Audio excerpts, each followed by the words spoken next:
Welcome to our channel. Welcome to another one of our videos. Today we're going to discuss Opendoor Technologies. We haven't covered this stock before. This is a new position in our portfolio. We're going to share some breaking news. We got some news articles to go through.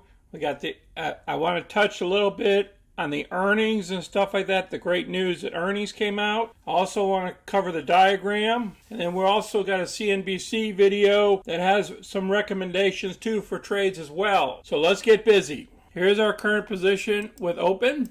We got into it a couple days ago. We did an option spread. Our profits would be $11.57 if everything goes well, or the maximum we can lose is $381. This is called a bull call spread, and you only have to have about $380 to open this puppy up instead of buying the shares. This is another way for you to make money off of a stock without owning the shares. I'll place a video on the bull call spreads at the end of this video, and plus I'll place the covered call video there too as well. You can see our other positions here from open positions. These are covered. This is a covered call position. It's still open.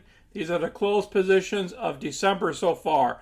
We achieved $945. And we got numerous of other option positions. Opendoor Technology didn't do too well on Friday. Whereas the indices, they dropped, like the Russell dropped down to 2.13%, and we dropped even lower than that. And the other indices dropped as well. And I took the opportunity of doing that trade after this drop was happening. The volume was 16 million. The average volume is 14 million. Market cap is around 8.5 billion. The analysts have a recommendation of $21 a share on the low side. We're currently sitting below that, and the high side is 42. The average is 32. Short interest. This is interesting, folks. The short interest of the float is almost 14%. There was a change between 10/29 and 11/15 by about 4 million shares increase in short position. That's an increase of 9.2%. Very high short interest, and the price of the report was a lot higher than we are now. At any given time, we can get a short squeeze. Before we go through a little bit of the earnings, let's go through this article that came out. Zillow failed at home flipping, but the iBuying space is now ripe for the taking. Here are 3 good bets on the sector. And guess who's down here? Open, right in the middle of them. Opendoor was trouncing Zillow even before the latter staggered out of the iBuying market. In the second quarter, Zillow sold only about 2,000 homes for a profit margin of 5.8%. Opendoor sold 3,481 homes at a margin rate of 10.8%. It followed that up by selling 5,988 homes in Q3. Operating gross profit of $202 million along the way. Now the question is, can Opendoor keep up the momentum? The company bought up almost 3 times as many homes as is sold in Q3, all of which will need to be renovated while supply chain snags and labor shortages are driving up costs of repairs. And that's why the share price has been falling. But those concerns face all iBuyers. Opendoor stock has shed 31% in the last month. So I'm going to place this article down below so you can review it further. Let's dig into the earnings just a little bit, and then we're going to cover our video. And then we're going to cover short interest ratios, possible trade, and then we'll go through the chart. Opendoor announced third quarter earnings, and that was last month. Let's look at some of the highlights here. Unless otherwise stated, all comparisons are on a quarter-over-quarter basis. Now, revenue of $2.3 billion, up 91% versus second quarter of 21. Almost 6,000 total homes sold, up 72% versus a second quarter of 21. Gross profit $202 million versus $159 million in second quarter of 21.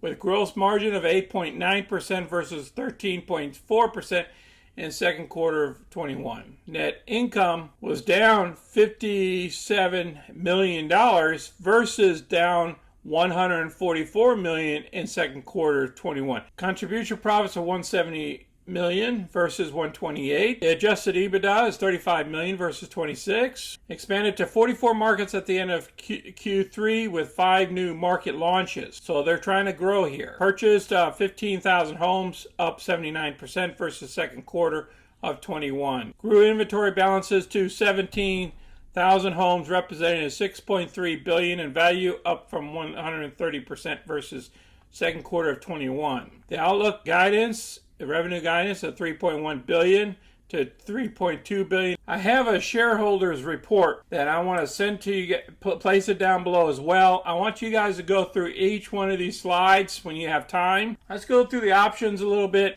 before we go on to the video. My trade that I performed was between the 16 and the 20. This is a spread. I bought the 16s and I sold the 20s. You've seen the huge volume here. CNBC is going to tell you about it here in a minute. I took advantage of it, and I might purchase an additional 5 more options on top of the 5 that I already have. So I'm currently working that. And the other thing too is I'm looking down here at maybe selling a put option here at the 1250 and purchasing the 10 option here that has 36 cents, so then I would profit somewhere around $60 per option and maybe pick up 10 options there, you know, the 1250s and the 10. So I'm debating that here so I could pick up some profits. Place in the comments below what your option trades are too and what your recommendations are. Let's listen to the CNBC guys. Pete, unusual first. What do you got? I got Opendoor as number one. We've talked about this one before. Stocks trading around 15. They were buying the February 16 calls yesterday. They're buying 8,000 of the January 16 calls today. About $1.30 for those.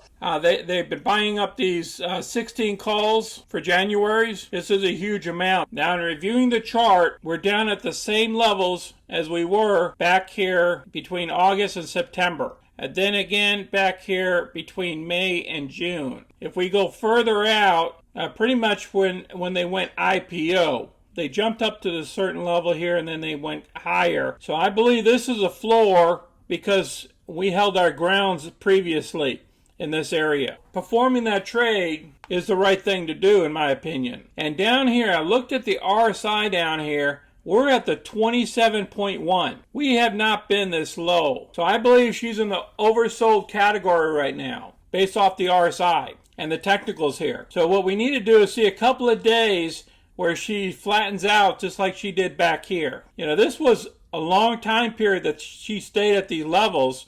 This was back in July 19th, and then she popped all the way up here to around the $15 level, and then she came back down before she started popping up, and then popping back down again, and then going higher. You know, each one of these ticks are for one day. That's why I performed the trade. I appreciate everyone watching the video today. If you have any questions or comments, or just share your position with us or recommendations on buying the stock, performing cover calls, or how low do you think the stock will go in your opinion. You guys enjoy your weekend. Until next time, this is Sonny. I'm out.